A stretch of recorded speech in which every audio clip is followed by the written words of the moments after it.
Hey there, nostalgia lovers! Welcome back to Nostalgia Area. What if I told you Bugs Bunny once woke a man from a coma?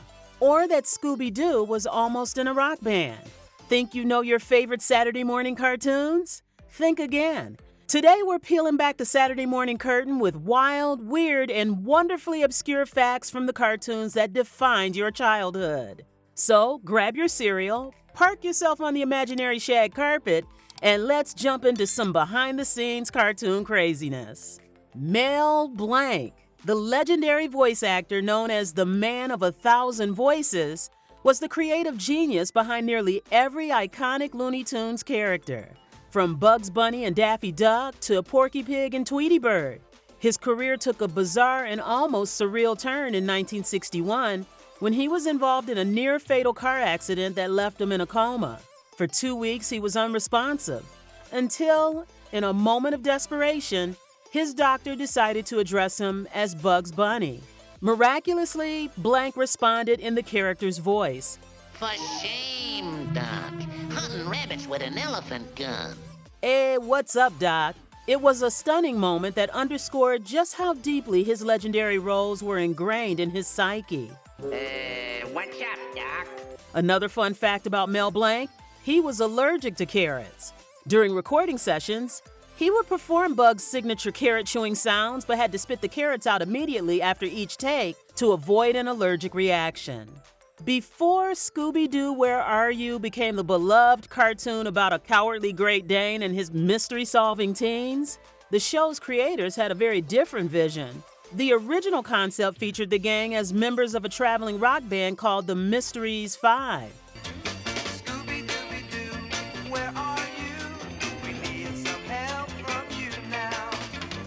But when the idea was rejected for being too derivative, big changes were made. The producer found inspiration from Sinatra's Strangers in the Night, and the scat line, Dooby-Dooby-Doo, inspired the name Scooby-Doo, transforming the show's direction entirely. The rock band idea got the axe, the mystery-solving formula got tighter, and Scooby-Doo got his name from a jazz scatting accident. That's showbiz, baby. Tom and Jerry was first introduced in their debut short, Puss Gets the Boot, in 1940. But then they were named Jasper the Cat and Jinx the Mouse. Names that, let's be honest, sound more like a 1940s detective duo than slapstick legends. Audiences loved the pair, but the animation team initially had no plans to turn them into recurring stars. It wasn't until the short became an Oscar nominee that the studio greenlit more cartoons and renamed the duo Tom and Jerry.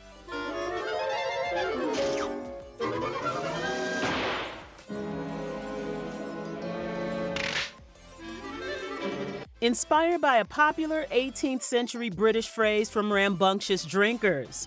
Yes, their names are basically the 1700s version of wine and dine. What followed was a golden age of silent-ish comedy. 114 theatrical shorts, a trail of destroyed pianos, and an astonishing 7 Academy Awards, a record for an animated series that still stands today. Not bad for a cat and mouse who rarely spoke a word. Who needs dialogue when you have piano drops and frying pans?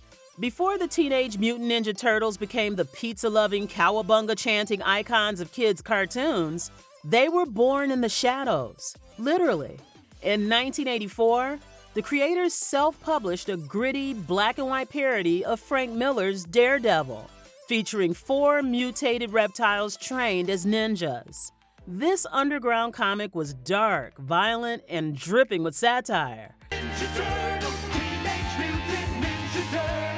Far from the colorful, kid-friendly heroes we know today, the Turtles brutally slaughtered foes, swore like sewer rats, and even decapitated Shredder in their first appearance. Speaking of Shredder, his iconic blade-covered armor wasn't inspired by ancient samurai lore. It was dreamed up while one of the creators stared at a cheese grater. That's right, one of pop culture's most feared villains was literally based on a kitchen tool. Talk about a cutting-edge design. If you're loving this trip down memory lane, check out the affiliate links in the description. DVD box sets, Funko Pops, and a few gems you probably forgot existed. Take a peek. The musical genius behind Animaniacs reached its peak when voice actor Rob Paulsen performed Yakko's iconic Nations of the World. And now, the Nations of the World, brought to you by Yakko Warner. A rapid-fire geography lesson listing every recognized country at the time in one flawless take. No edits, no punch-ins, just pure memorization and breath control that would make a Broadway star sweat. But the Warner siblings, Yakko, Wacko, and Dot, weren't just musical prodigies. They were living cartoon history. Series creator designed them as long-lost 1930s characters who've been locked away in the Warner Brothers water tower for being too zany. Their rubber-hosed limbs and vintage aesthetic were direct nods to early animation rebels like Bosco and Mickey Mouse. But with a subversive twist, these tunes knew they were cartoons. They broke the fourth wall, mocked Hollywood execs, and even heckled their own animators, making them the spiritual successors to Bugs Bunny, but with even more meta mayhem. Batman the Animated Series didn't just redefine superhero animation. It reinvented Gotham City itself. The show's signature noir aesthetic, with its dramatic shadows and Art Deco skyscrapers, came from a groundbreaking technique. The artist drew on black paper instead of white, flipping the traditional animation process on its head. This gave Gotham its unmistakable inky, timeless atmosphere. Part 1940s gangster flick, part German expressionism, all brooding brilliance. But the show's legacy isn't just about style. It also gave the world Harley Quinn, now one of DC's most iconic villains. Harley debuted in Joker's favor as the Joker's scene-stealing sidekick. No one expected her to explode into a pop culture phenomenon. She's got comics, movies, video games, and probably her own cereal by now.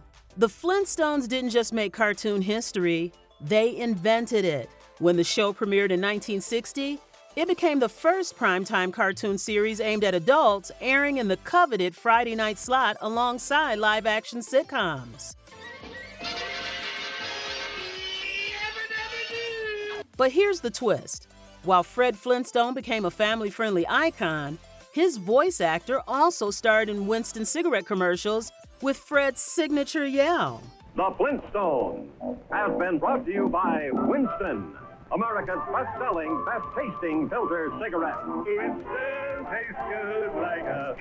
That's right, the same character who ended episodes with a wholesome yabba dabba doo also cheerfully pitched Winston tastes good like a cigarette should in ads. The show's cultural footprint didn't stop there. It birthed TV's first animated pregnancy, with Pebble's birth in 1963. Inspired a literal vitamin empire, Flintstones vitamins are still sold today, and even got a real-life theme park ride. Remember the Bedrock Rockers at Six Flags? From puffing cigs to pushing vitamins, Fred sure had range. 1987's DuckTales wasn't just another Saturday morning cartoon. It was Disney's most ambitious animated TV project to date.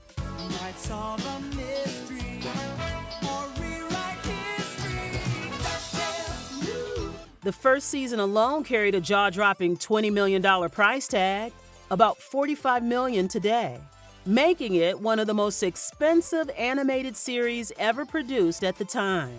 This wasn't just splurging. Every cent showed on screen through movie-quality animation, elaborate backgrounds, and a full orchestral score. A first for TV cartoons.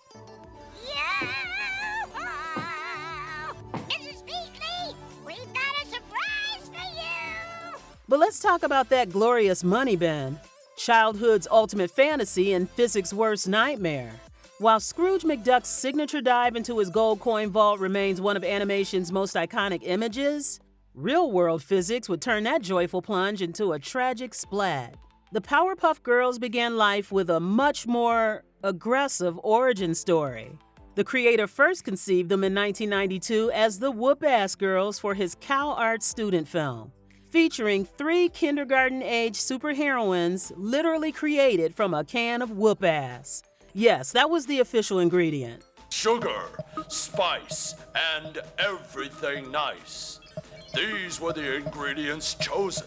But when the concept was pitched to Cartoon Network in the mid-90s, executives balked at marketing a kids' show about whoop ass. After some creative brainstorming, the team landed on the more TV-friendly Powerpuff Girls, keeping the spirit of the original while making it palatable for young audiences. In addition to changing the name, the can of whoop ass became Chemical X. The girls' designs were softened slightly, though they kept their iconic big-eyed look, and the violence became more cartoonish than brutal. This creative compromise birthed one of Cartoon Network's most iconic franchises, proving sometimes you need to tone down the whoop ass to unleash true cultural power. The Ren and Stimpy show didn't just push boundaries, it gleefully obliterated them, and its creator paid the price. John Kricfalusi's surreal, grotesque vision for the series was so extreme that Nickelodeon fired him from his own show in 1992, just 2 seasons in, for repeatedly missing deadlines and delivering content too disturbing for the network's standards.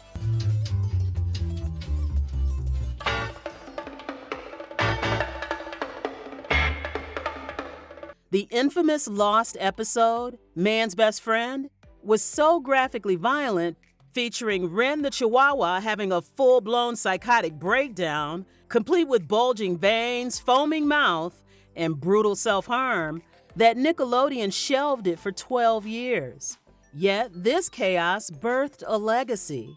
Ren and Stimpy pioneered the gross-out aesthetic that influenced SpongeBob SquarePants, Adventure Time, and Rick and Morty.